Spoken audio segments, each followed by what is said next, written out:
Breaking overnight, former President George H.W. Bush hospitalized. The reason has not been released. He's doing fine, and he is expected to go home in just a few days. It is big news, and this was not expected. President Obama has commuted the vast majority of former soldier Chelsea Manning's 35-year prison sentence. And this is coming on the heels of all of this caterwauling about leaks and about hacking. This was punishable by death. 41-year-old Markeith Lloyd, the suspected Orlando cop killer, is in custody, ending a week-long manhunt. This maniac is off the streets of our community. The number of Democrats now boycotting the inauguration is up to at least 58. If we want to unify this country and get people moving forward, I think boycotting elections is just the wrong decision to make. What's the first thing you're going to do when you walk into the White House? Well, I want to go to work. Monday is really the day that we start signing and working and making great deals for the country. Everywhere around the world, they're coming to America. Every time that flag's unfurled. Sing it, Neil. Hello. Right. Yeah, Neil Diamond singing "They're Coming to America" as many people come to the capital of the country to watch something that is very rare. It's only happened 58 other times. Inauguration Day in America. 2 days from now, it's going to be happening, and we are heading to Washington, which is the biggest news, right after the show. That's right. We're heading down after the show. We've got some things to do tonight, and we're going to be with you tomorrow morning through Saturday morning down there. We'll be at the inauguration. I reserved the train. A whole train? I got all of Amtrak. I reserved your plane. Thank you for letting me borrow it. Yeah, no problem. I'm taking just the make shuttle. sure you gas it up before you go. That won't be expensive. But where were you yesterday? Yesterday, I went over to Trump Tower. We had to sit down with Donald Trump, a one-on-one exclusive with him. Yeah, it was great. He told me a lot of information, and we asked him right out of the gate about Congressman Lewis. Congressman Lewis says that he was boycotting or is going to boycott the inauguration. Many other congressmen and women are actually going to join him on this. And when Donald Trump walked in the door, he said, "How about this?" He ended up lying. He said that he has never done this before. It turns out he has. Listen to this. Congressman Lewis is saying he didn't remember that he skipped that inauguration. He conveniently doesn't remember. How do you forget if you go to an inauguration? I can tell you when I was at the inaugurations, and you don't forget something like that. So he got caught, and it's pretty bad, and it's making him look bad, frankly. It's a very important time. This is a transition, and a very important transition, and especially because things will be done beautifully, but they'll be done differently than they have been over the past 8 years. And I can say over the past 16 years. I mean, they'll be different. And, we have to have a smooth transition. And President Obama understands that very well, and that's why he's been so gracious. But he understands that. And I think for him to have grandstanded, because I think he just grandstanded John Lewis, and then he got caught in a very bad lie. So let's see what happens. As far as other people not going, that's okay, because we need seats so badly. I hope they give me their tickets. Are they going to give us their tickets, or are they going to give them to other people? No, what happens to their tickets? Would you be willing to sit down with Congressman Lewis? Sure, I would be, but, it's just, we're off to a bad start. There's no question about it. What he did was a very, very bad thing. Not for me. For me, it doesn't matter. He did a bad thing for the country. Very, very divisive. We have a divided country. And it's not divided because of me. It's been divided. But we have a very divided country. And what he did was very, very divisive. Speaking of divisive, so far 60 Democrats have said, you know what, we're not going to show up. And by the way, a lot of them, Ainsley, are saying, and Steve, it's not even because of Lewis. They just don't like Donald Trump.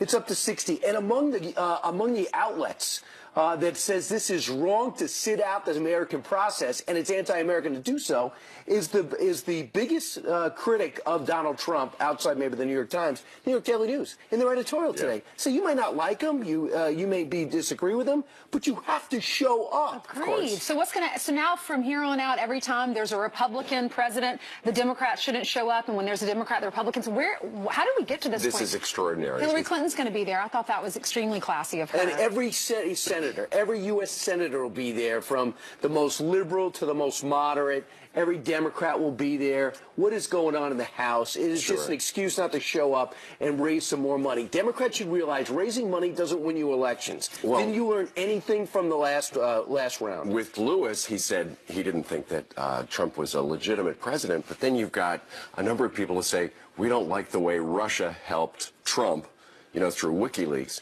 They didn't like that. Wait till the next story we do about Bradley Manning. Well, he said he was willing to sit down with Congressman Lewis. Right. And then Steve Harvey's getting all this backlash. I watched an interview with him, and he said, I'm really hurt by all the people who've come out against me for sitting down with the president. He said, do we want to fix the problems? Then we got to talk about it. We got to work together. And apparently there are a bunch of performers they have not announced for the inaugural celebrations on Friday night because they didn't want the blowback ahead of time. So a bunch of stars are going to be there Friday night. Maybe the whole circus, because they're going out of business. They'll have nothing else to do. We got to get our tickets. The last show's here in New York. Meanwhile, that was topic number one for you. What was another topic that you brought up? We talked about so many things. I was just rattling off so many questions because you don't have much time with them. But we did talk about Obamacare. We talked about the wall. A lot of people want to know how we're going to pay for it. Is there going to be a wall? Listen to what he said.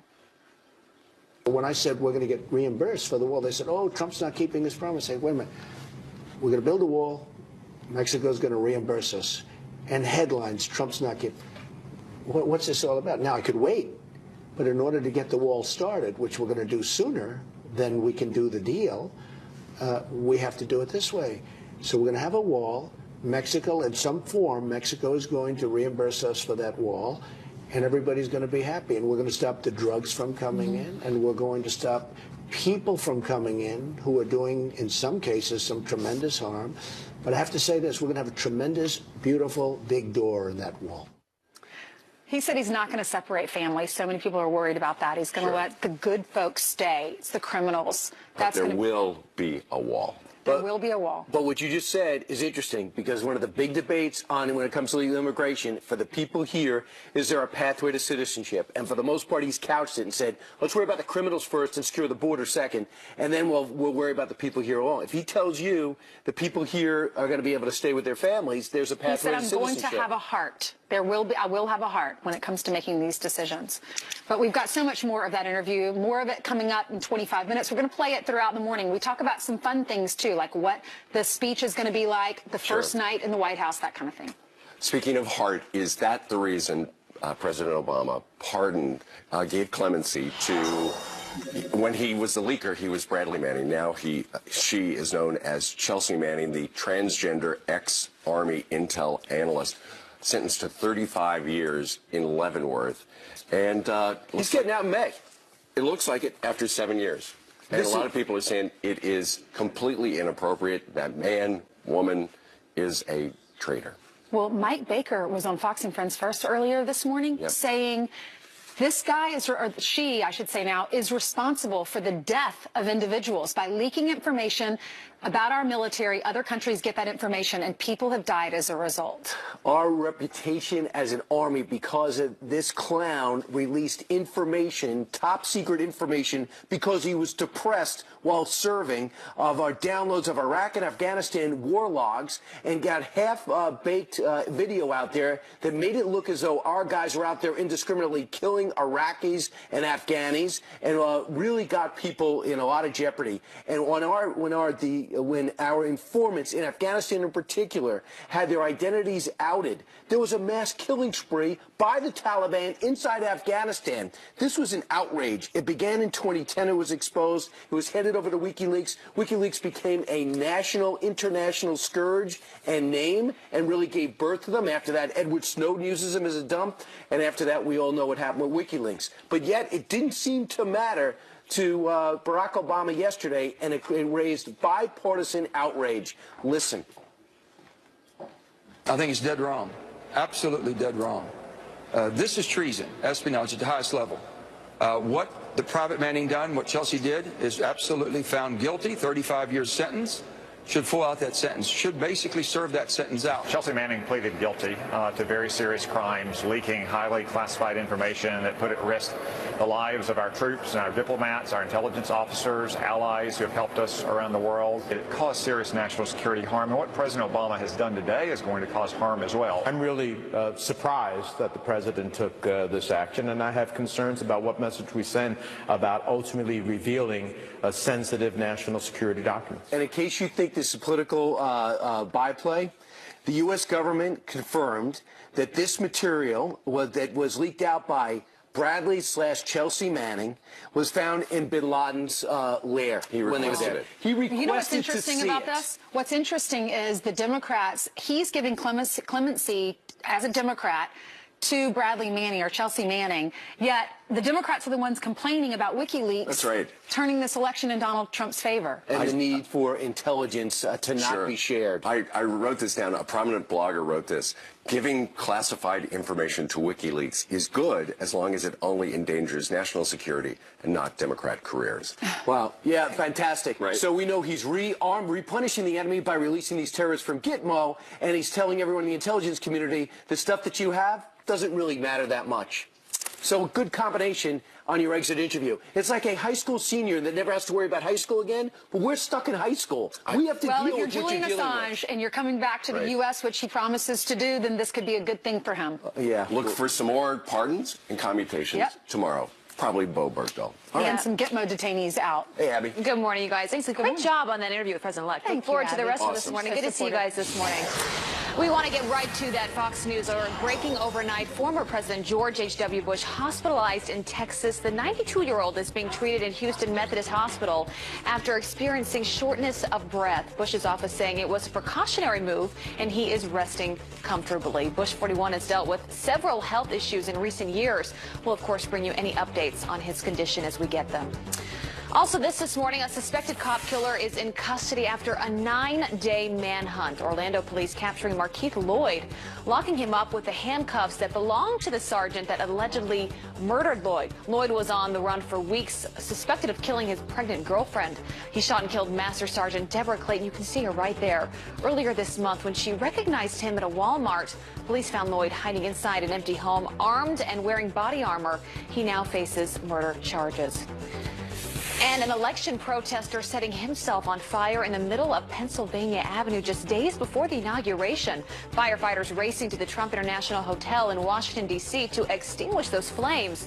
The man says he did it to protest the president-elect. Smoke billowing above the hotel, as you can see, which sits between the U.S. Capitol and the White House.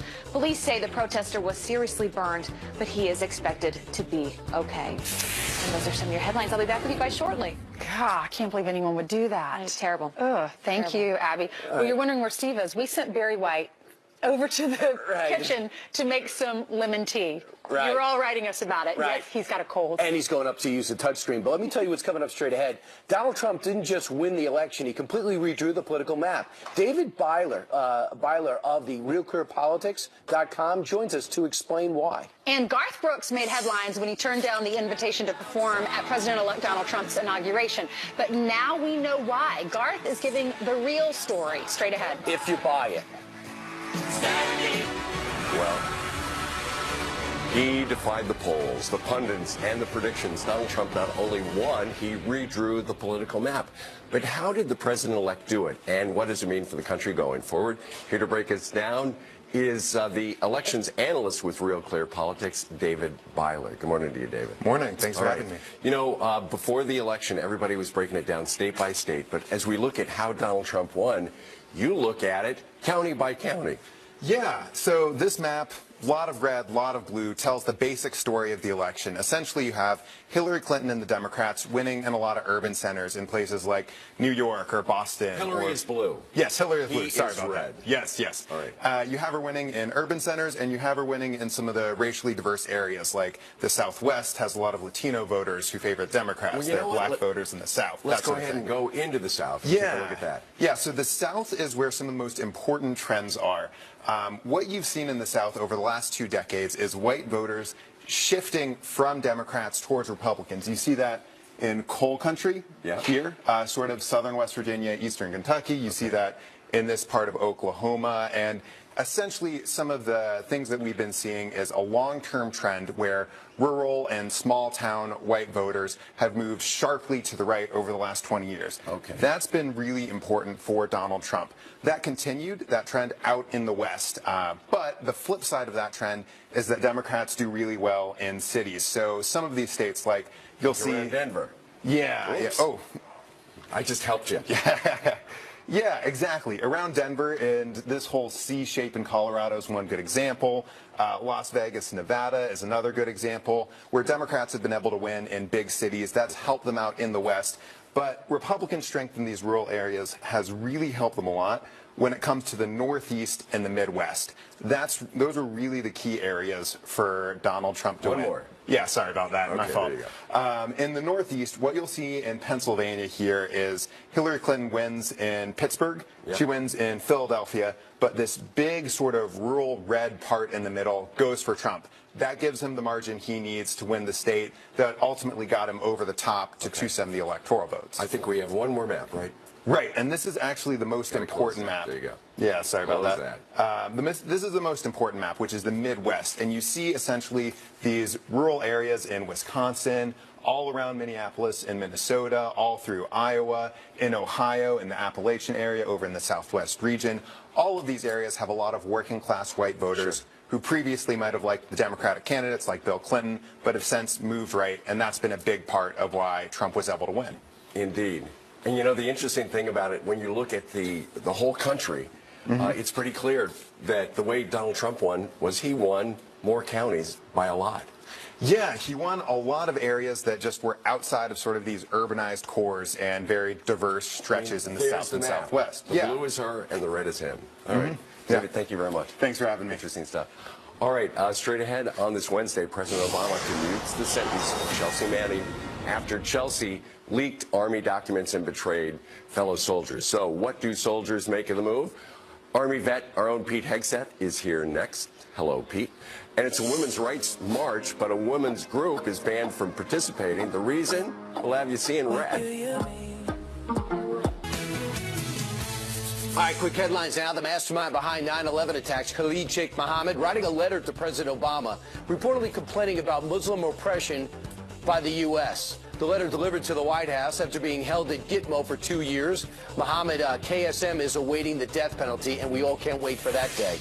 And the Million Women's March to unite women against President-elect Donald Trump isn't as inclusive as you might think. The pro-life group, New Wave Feminists, booted as an event partner. Pro-choice protesters saying their type of feminism violates the march's unity values, close quote. Next hour, we're going to talk to a New Wave member to get her response. 24 minutes now after the hour. They wouldn't allow them to join in because they're not, by definition, feminists? Right. There were so many quotes in that lead. I felt that I should have been doing this. We should have had you on camera. Well, the White House is announcing that President Obama has commuted Chelsea Manning's 35-year prison sentence for leaking classified documents. Now the former Army intelligence analyst is set to be released in May, on May 17th. Here to weigh in is Fox News contributor, Army veteran Pete Hegseth, who fought in Afghanistan and Iraq.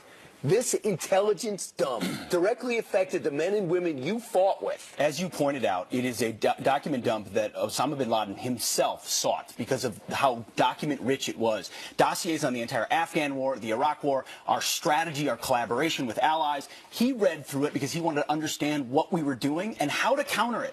What more can you say about treason and giving directly to the enemy something they can use against us and harms men and women on the battlefield? I mean, this guy's a traitor. He was sentenced to 35 years. He should serve every single minute of it. But it's actually perfectly telling of Barack Obama. He pled down for 35 years. Yeah, no, it's perfectly telling of Barack Obama. So he checks a lot of social boxes, transgender now, not Bradley anymore, now Chelsea, a cause celeb of the left, and who said he did it because he was troubled when he was in Iraq. And it's just the lawlessness. So you're saying that's why President Obama is giving him a pass? It's like a nice, cozy cause for him. Hey, let's help out Chelsea and WikiLeaks. It's all fine. Release whatever you want.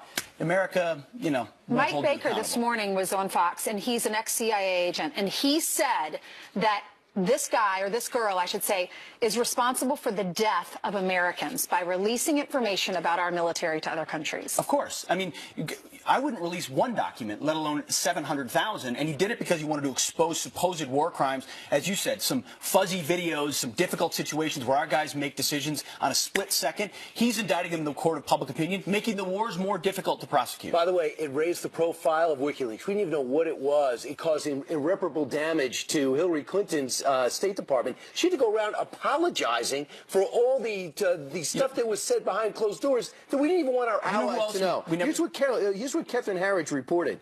After two intelligence sources confirmed to her that after the Afghan war diary was released, these incident reports, in 2010, the Taliban went on a killing spree, taking out everyone who seemed to fit the description of individuals who were working with the U.S. Making it, by the way, anyone very with brown hard. hair. Anyone with brown hair. Why would you want to work with us? I mean, when we're going to expose you eventually, you're dead. I saw it in Iraq. When a guy was that we were working with was exposed, he was dead. This is not play games here. These are people's lives. What was her motive? Why did she release all this information? Well, she was depressed. When he was depressed at the time about gender dysphoria, didn't know who he was, didn't want to be in Iraq, so decides I'm just going to release 700,000 documents. There's no excuse for it. There's no excuse for caveat in the military code. No, I mean apparently not. They wanted to make a statement about transparency while killing fellow soldiers and allies in the process. All right. Thank you. Thank you for your service, too. Coming up, more of the exclusive interview with President-elect Donald Trump. I ask you about your speech, the inauguration speech. Have you prepared your speech? Have you practiced? What's the first line? The answer to that question in my exclusive one-on-one interview with Donald Trump. Plus, our next guest is taking TV and the internet by storm. 68 in Raleigh. And where I live, Liberty, it's going to be 63. Local weather kid Charlie Warren is here, tracking the forecast with Janice Dean. Her job is threatened, but she smiles through it. But first, we're going to say happy birthday to Jason Segel. He is the actor that turns 37 years old today. Right. Happy birthday. I know you're watching.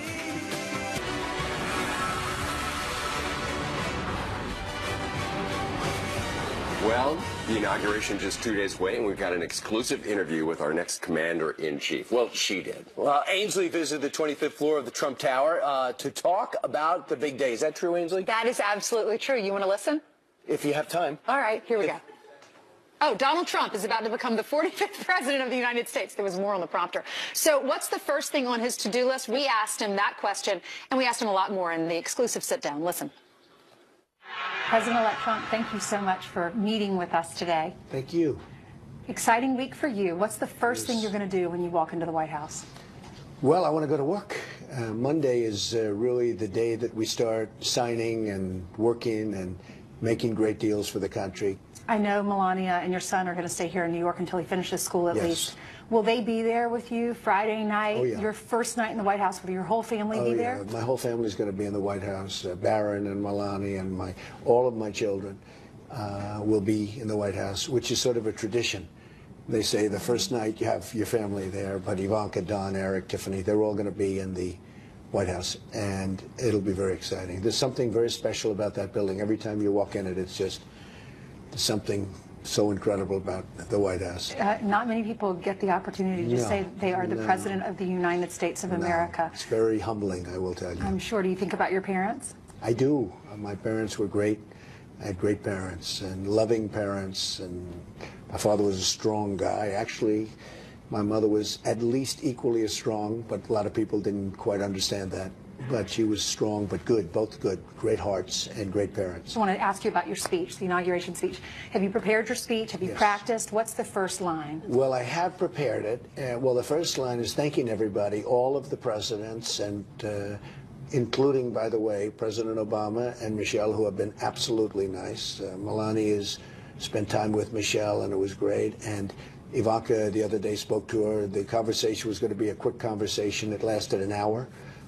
And they got along great, and so I'm just thanking President Obama. I'm thanking his very lovely wife, because they have been so gracious. We're going to have a tremendous turnout. I think it's going to be, from what I'm hearing, the numbers are going to be astronomical. There are some congressmen and women who have decided not to show up and not be there. What was your reaction when Congressman Lewis started this? Well, what he said is that he's never done it before, but he has. And, you know, he has done it before because he did it with President Bush 43. And he did it on the same basis. He said, oh, he is not our president or something thereabouts. And that's a very bad misrepresentation. So let's see what happens. As far as other people not going, that's okay because we need seats so badly. Mm-hmm. I hope they give me their tickets. Are they going to give us their tickets You're okay or are they with going them to not give them going? to other people? No, what happens to their tickets? I hope they're going to give us their tickets. What about these celebrities who are now pulling out? Many of the celebrities that are saying they're not going, they were never invited. Well, I don't same want the with- celebrities, I want the people. And we have the biggest celebrities in the world there. The You. biggest in the world. You.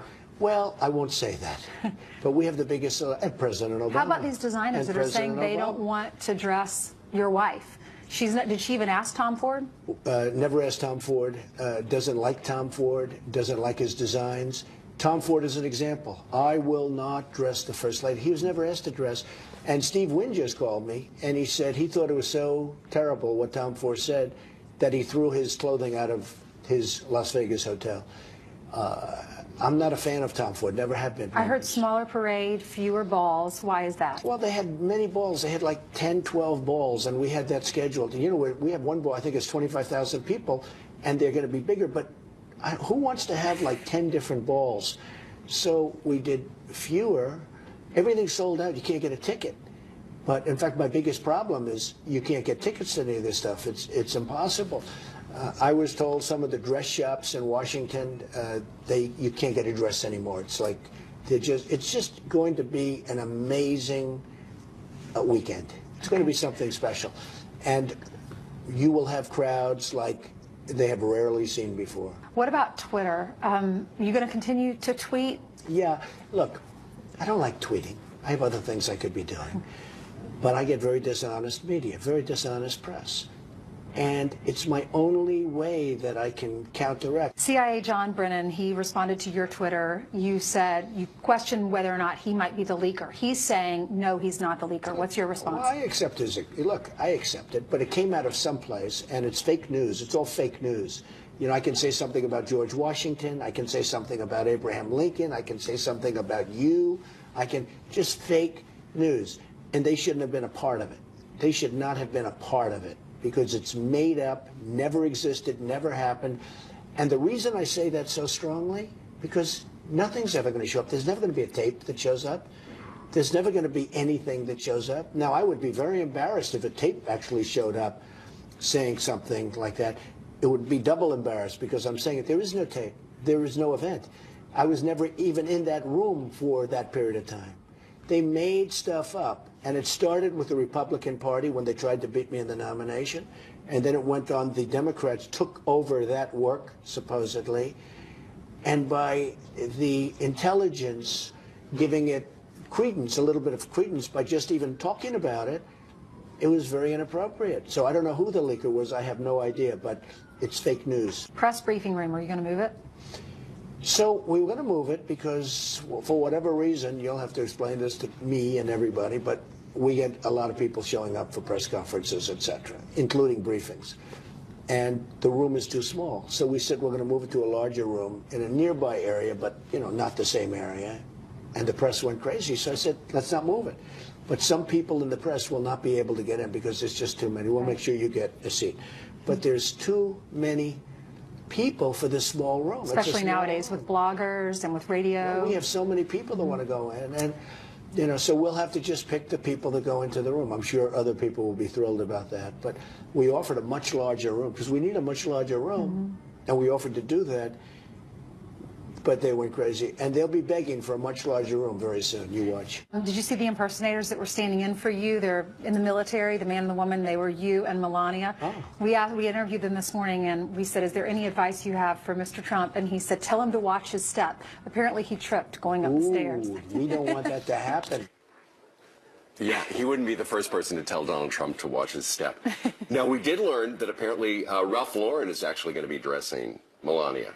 Who wouldn't want that task? I mean, she's a beautiful lady, and to have the opportunity to dress the First Lady, I think that would be such an honor, even if you don't agree with the politics. And by the way, as you know, one of the nicest people you're ever going to talk to, Very nice. A mom first. She just happens to be an international supermodel. I will say this. One thing about Donald Trump, he never has to be in danger of tripping. The one thing, he's an athlete. He never looks out of place in these public settings. He's been there before. He's not going to be nervous about it. I think he's going to embrace these moments. Was it you that was telling me he's such a great golfer? He's one he of the will best. be the best golfer when he enters the White House of any president in... According to who? Right? No, according to Sports Illustrated writer who really? played with him, says no one compares to what he comes in with in terms of his ability. Right. Take that, Eisenhower. Or Barack Obama, who played, what, 850 times this year? Well, great job. We're going to hear more, right? Yes. Okay. Thank you. All right. Meanwhile. Well, we all love Janice Dean, right? But you have to see the cutest weathercaster ever. Now, why'd you want to be a weather kid? Because I wanted to be on TV again. You look mighty sharp, by the way. Them girls was thinking. Now, anybody you want to say hello to today? I want to say hello to my Lord, Savior, Jesus Christ, my parents, pretty much everybody else. I kind of don't want this interview to end, but we might as well do the weather. Let's go ahead. 72 in Charlotte. 68 in Raleigh. And where I live, Liberty, it's going to be 63. Awesome. So that's 9-year-old Charlie Warren, and he went viral after appearing on Fox 8 North Carolina in a segment called Van's Weather Kids. And now he is Janice Dean's weather kid. Oh, yes, we have stolen him from Fox 8. How are you, Charlie? Good. So what do you say? You mean you're on national television now? What do you have to say to that? I mean, good grief. I mean, my brother lives in California. He can see this anywhere. I mean, he can see it all the way in California. Well, listen, I think your presentation is spectacular. Go ahead and do national weather for us, Charlie. All right. I'll be over here. All right. All right, over here, like in Missouri and all that area, it's going to be 17. Right in Raleigh, North Carolina, near where I live, it's going to be 63. Right up in New York, where we are right now, it's going to be 40. Well, where I am right now. Have you ever been to New York, Charlie? No, this is my first time. What do you think? It's pretty amazing, right? Yeah, I mean, all these signs, it's nuts. Okay. It's nuts. Coming up, we're doing 3 locations of weather, okay? We're doing here in the studio, we're going to go up to the green screen, and then we're going to go outside. Are you ready for that? Do you want to thank anybody for being here today? I want to thank my Lord Savior Jesus Christ, Van Ditton, my parents, friends and family, my neighbor Sam Booth. You know who wants to meet you? Who? Steve, Ainsley, and Brian. Come on over. They want to see you on the Curvy couch. Come on over here, Charlie. Do you prefer Charlie or Charles? Now interview me on here as Charles. Take it away, Charles.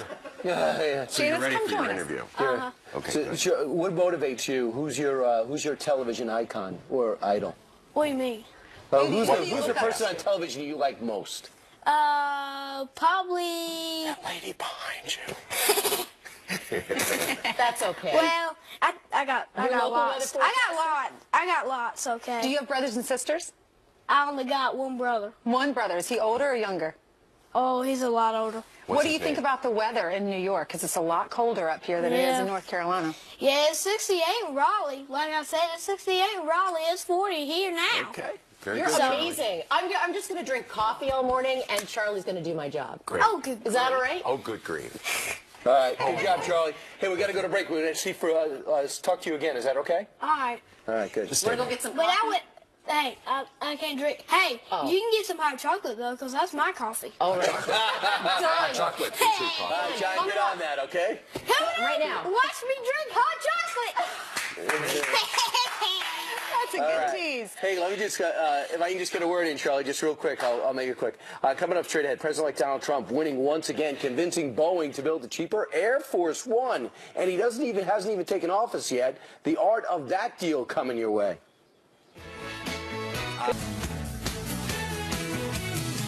All right, after meeting with the president-elect yesterday, the CEO of Boeing now vowing to build a cheaper Air Force One and saluted Donald Trump for what he's doing to bring manufacturing back to this country. This is American automakers boost U.S. investment days before Mr. Trump is sworn in as president. Here to weigh in is the chairman of Business and Finance at King's College in New York, Brian Brenberg. Brian, are you comfortable with this? The president meeting with CEOs of major companies if it gets results? There's some risks to it, no question about that. But what I like is he's changing the tone about business in this country.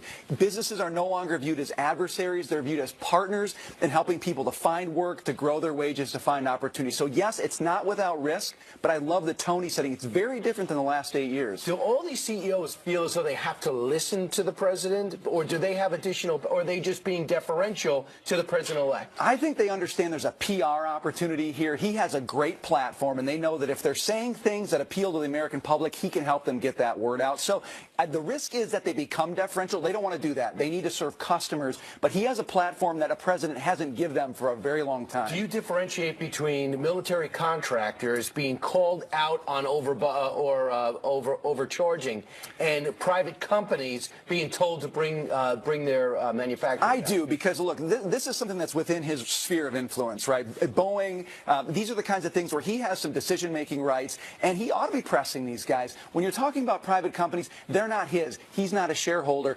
He can certainly create a space for them to do business, to earn money, to make a living, and to help employ people, but he's got to be careful because those aren't his businesses. Boeing is more in his sphere of influence. And also, have you seen when he talked about the dollar, we need a weaker dollar, that it actually hurt the market? When he talks about certain companies, it hurts their stock. I think he probably realizes all this. What message are we getting? He's got to tread carefully there because he doesn't want to be moving markets in that way. His job is to help create an environment that works for everybody. Where the dollar goes is going to depend on a lot of different things. He shouldn't be pushing that. He should be trying to create space so that businesses all across the sector can say, we can make money, we can do business. And also, if cars get more expensive, if Walmart, the items you get in Walmart, it's going to hurt the lower class more than it will the middle or upper class. Exactly. He's got to be aware of who his comments affect, and yes, they can affect those who are least well off, so pay attention to that. Right, I just see a course being added to King's College, maybe Trump and economics, so we'll see what's going on. I'm happy to teach you. All right, thanks so much, Brian. Yep. All right, meanwhile, coming up straight ahead, Garth Brooks made headlines, I'll look back here, when he turned down the invitation to perform at President-elect Trump's inauguration. But now we know why. Are you buying it? Coley Shimkus has the real story, and I sent you a walk this way.